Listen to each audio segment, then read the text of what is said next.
காட்சி ஊடகங்களை மிக அதிகமாக மக்கள் ரசிக்க துவங்கிவிட்ட காலத்தில் இன்றைக்கு காட்சி ஊடகங்களின் வழியாக சொல்லுகிறார்கள்.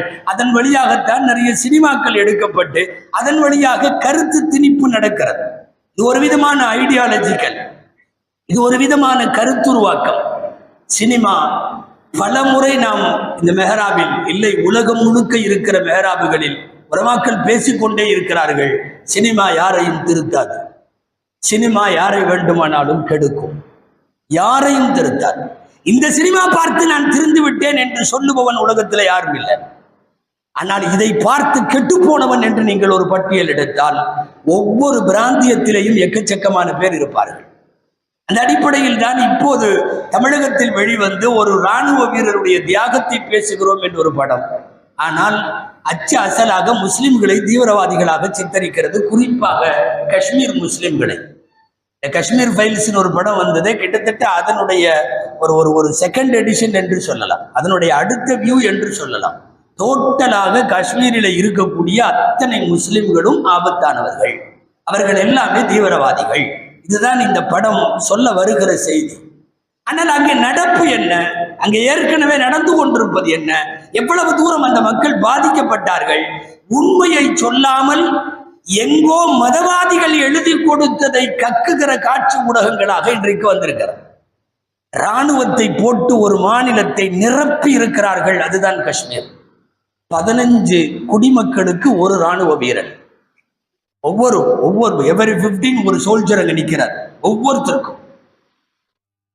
இந்த நாட்டில் எந்த மாநிலத்திலும் இல்லாத அளவு 30,000த்திற்கும் மேற்பட்ட விதவைகள் வாழுகிற நாடு. விதவைகள் மாநிலம், அது விதவைகள்னா இளம் விதவைகள், எல்லாருமே வயசானவர்கள் அல்ல, இளம் விதவைகள். கணவன் இறந்து விட்டானா? இல்லை, கணவன் என்னவென்று தெரியவில்லை. இப்படிப்பட்ட விதவைகள் 30,000 பேருக்கு மேல். ஆய்வுகள் காஷ்மீரிலே நடத்திய மனித உரிமை ஆர்வலர்கள் நடத்திய ஆய்வறிக்கையின் தகவல், 1.25 லட்சம் குழந்தைகள் எத்தீம்களாக இருக்கிறது. 1.25 லட்சம் குழந்தைகள். தகப்பனார் எங்கே எங்கே என்று யாருக்கும் தெரியாது. இதற்கெல்லாம் பதில் என்ன? இதையெல்லாம் சொல்லி எவனாவது படம் எடுப்பானா? இல்லை. மாறி மாறி அங்கே இருக்கிற முஸ்லிம்களை அவர்கள் தீவிரவாதிகள், அவர்கள் கொலைகாரர்கள், இதை மாத்திரம் திரும்ப திரும்ப சொல்லிக்கொண்டே இருக்கிறார். இப்போது வந்திருக்கக்கூடிய சினிமாக்களும் அப்படித்தான். ஏதோ ஒரு தியாகியை நாங்கள் கொண்டாடுகிறோம் என்ற பெயரால் அவன் தியாகத்தை சொல்ல வருவதற்காக அங்கே இருக்கிற ஒட்டுமொத்த சமூகத்தையும் தீவிரவாதியாக ஆக்குகிற வேலையை தான் இந்த படம் செய்திருக்கிறது. ஒரு தியாகிக்காக ஒரு சமூகத்தையே குற்றவாளி கூண்டிலே நிறுத்துவது எந்த அடிப்படை? இன்னைக்கு வரைக்கும் காஷ்மீரில் ஒரு வார்த்தை பழக்கம் உண்டு, அரை விதவைகள், ஆஃப் விதவைகள். என்ன அரை விதவைகள்னா என்ன அர்த்தம்? வந்திருக்கிற படத்திலேயும் அரைவேக்காட்டுத்தனமான விளக்கம் தான் சொல்லப்படுகிறது. உண்மை என்னன்னா, பிடித்து கொண்டு போனது இராணுவம். அவர் எப்ப வருவார்னு தெரியல, இருக்கிறாரா தெரியல, எங்கேயாவது உயிரோடு இருக்கிறாரா இறந்து விட்டாரான்னு தெரியல. வந்தாலும் வரக்கூடும், வந்தால் கணவனாக தொடருவார், இல்லையேல் இல்லை. எனவே அரை விதவைகளாக வாழுகிறார்கள். அரை விதவைகள் தான் சுமார் 30,000 பேர். இந்த அரை விதவைகளுக்கு இப்போது வந்திருக்கிற தமிழ் படம், தமிழ் சினிமா என்ன சொல்லுகிறது தெரியுமா? டெரரிஸ்டுகளாக மாறிவிட்டவர்களின் மனைவிகள் என்று. அவன் டெரரிஸ்டாக மாறிவிட்டான் என்று உனக்கு எழுதி கொடுத்தது யார்? உன்னை சொல்ல வைத்தது யார்? ஒட்டுமொத்தமாக ஒரு நாட்டில் வாழக்கூடிய ஒட்டுமொத்த முஸ்லிம் சமூகத்தையும் இப்படி சித்தரிப்பது சரியா? எல்லா தீவிரவாதிகளையும் உருவாக்குவது காஷ்மீர் தான் என்கிற கருத்து அந்த படத்தின் வழியாக வருகிறது. அடுத்தடுத்து ஊடகங்களில் விமர்சனங்களுக்கு உள்ளாக வருகிற அந்த காட்சிகளின் விளக்கங்கள் அதைத்தான் சொல்லுகிறது. தீவிரவாதிகளை காட்டுகிற இடமெல்லாம் பள்ளிவாசல் மினாரா எதற்கு காட்டப்பட வேண்டும்?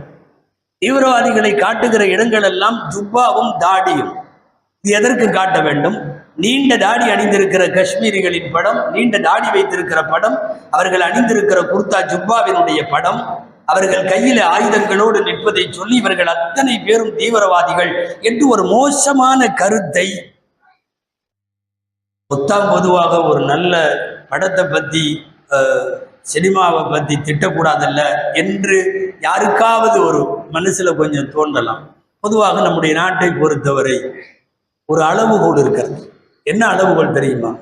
இந்த நாட்டினுடைய மதவாதிகளாக துவேஷம் மிக்கவர்கள் எந்த படத்தை நல்லா இருக்குன்னு சொல்றாங்களோ அது நச்சு கருத்துடையதுன்னு அர்த்தம். அவனுக்கெல்லாம் சேர்ந்து ஏதாவது ஒரு படத்தை திட்டுறான்னா அது நல்ல படம்னு அர்த்தம். இதை தவிர இந்த நாட்டிலே படத்தை பற்றி தர நிர்ணயம் செய்வதற்கு வேறு அளவுகோல் தேவையில்லை, வேற ஸ்கேல தேவையில்லை. இன்றைக்கு அத்தனை மதவாதிகளும் தூக்கி வைத்து கொண்டாடுகிறார்கள். ஏன்னா காஷ்மீரில் இருக்கிற அத்தனை முஸ்லிம்களையும் தீவிரவாதிகள் என்று சொல்லக்கூடிய